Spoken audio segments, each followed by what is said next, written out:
So you're like me and you love the look of carbon fiber, but you don't necessarily want to spend the big bucks and go with a carbon fiber model that's super expensive. Now, yes, with more expensive knives, you're going to get better quality steel, you're going to get better quality components, and you're just going to get a longer lasting, more durable knife for the most part. Popular knives such as the 0450 carbon fiber from ZT or the Browse Blade Silent Soldier flipper in carbon fiber. Now those knives, just like any other knife, is worth what you're willing to pay for it. And believe me, there is a lot of people willing to upgrade for nicer components and spend more on their knives. So what about the rest of you that don't want to worry about losing their precious knife?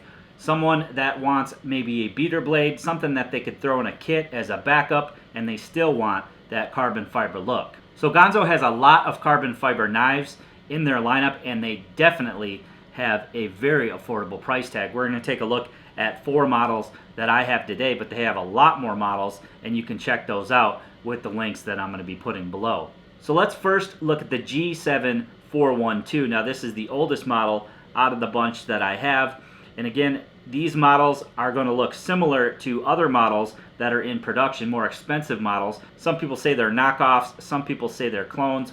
I'd say that they're close. They certainly have differences, but they certainly are modeled after those more expensive knives. For example, this one is modeled after a DPX Hest knife, a more expensive knife. I believe it has the bottle opener cut out here and doesn't have things like their G-lock, which a lot of people think is very similar to the Axis lock that Benchmade does. Now several companies, including Lion Steel, also use this type of lock. So again, you be the judge whether they're a knockoff or a clone.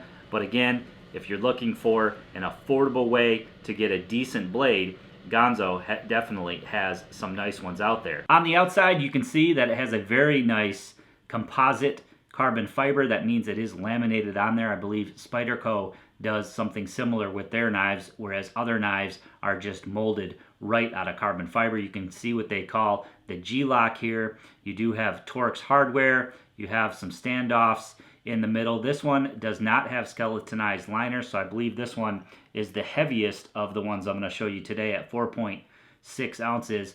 It does have a satin pocket clip. It is a nice pocket clip. It has really good retention, and when I've been carrying these knives, they don't want to fall out of your pocket. This has dual thumb studs on both sides. Now you can play with the pivot to loosen that up a little bit, and over time it will loosen up. They do come fairly stiff. You want to be careful when adjusting that pivot though, because you can throw off the centering of the blade. This one is fairly well centered. This one has a little bit of play left to right and no play up and down. However, I do have that pivot loose enough to where I can flip it open. As with all the knives we're going to look at today, they are 440C in a hardness of 58 to 60. You can see this one has a very nice stone wash to it, which I find is very attractive. Otherwise, drop point, blade length of 3.35 inches. It does have a large lanyard hole. I like that as well, and you can flip the pocket clip around. It is tip up only, but you can flip it around to left or right side carry. Up top, there is some jimping on the thumb ramp. No jimping that I can find anywhere else on the knife. You can see you don't have any backspacer in there. You just have several standoffs. And just like Benchmade knives with the Axis lock, this will loosen up enough to where you can play with it just like you would play with a Benchmade knife and just use the lock itself. Although it doesn't protrude out as far as a Benchmade, so you do have to be really careful not to slice yourself when you are playing with the knife, but you can play with it a little bit, and again, they are going to loosen up. Next up is another very cool knife from Ganzo. This is the G746, again in that carbon fiber, laminated carbon fiber. This one has solid liners as well with standoffs, a little bit different pocket clip, although it is the same satin, same 440HC blade material, spear point instead of a drop point, and the blade length on this is also 3.35 inches, so very similar to the 412. This one is modeled after a Lion Steel Daguetta. I believe that's how you say that. Again, price-wise, you're going to pay a lot less for this knife, under 20 bucks, whereas the Daguetta will run you 85. The knife that we previously looked at, It's very similar to the DPX Hest. You'll pay $175 to $230 for that knife, and again, under $20 for a knife that looks similar, although again, it won't be as nice of quality as far as the materials go.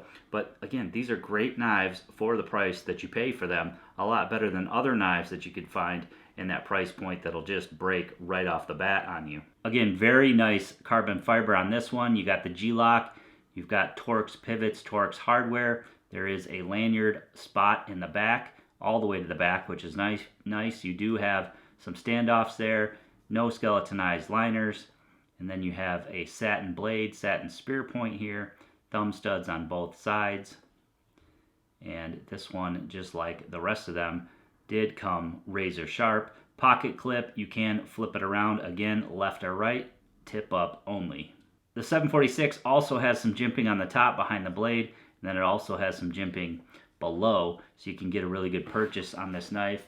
And out of the three that I'm going to show you, this one is probably my favorite. So the next two knives are the same, they just have different finishes on them. Again, carbon fiber on the outside, which I've been into lately. If you saw my EDC video, you know that I had a lot of carbon fiber stuff in that lineup. I'll link that video right here if you want to check that out. So the main differences between these two are the finish on the blade. One has a gray coating on it, and the other is just the satin finish, and then that gray coating is also on the pocket clip.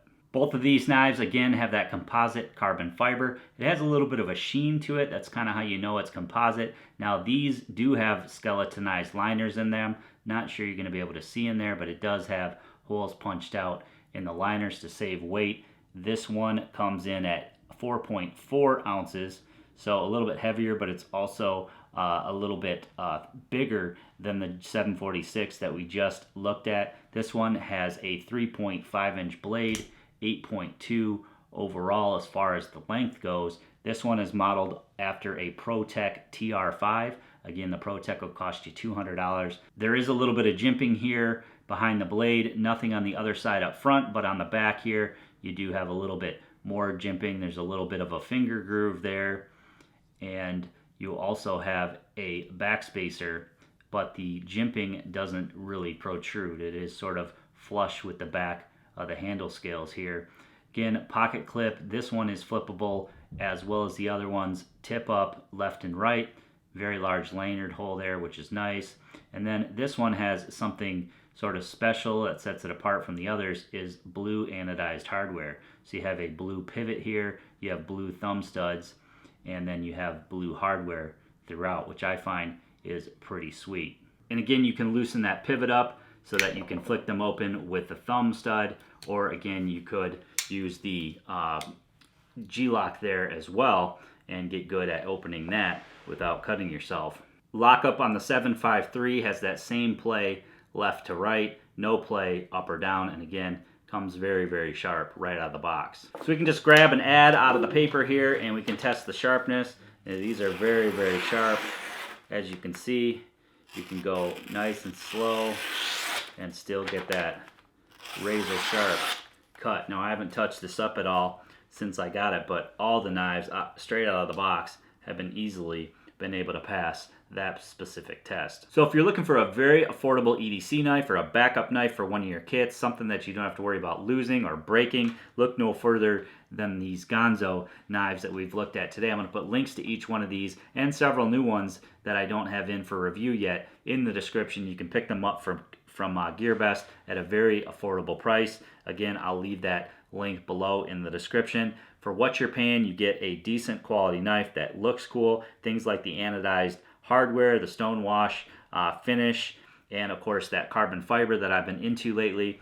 You really do get a lot for what you pay for these knives. So I hope you guys enjoyed the video today. A lot more knife reviews are coming up in 2017, folders and fixed blades in all different price points. Again, I'm going to stick to the knives that I like and personally use, and hopefully you guys will like them too. So please give this video a big thumbs up for me. Make sure you leave me a comment below. Please share this video to your friends and family on your social media. And as always, click that red subscribe button. Subscribe to my channel for more videos.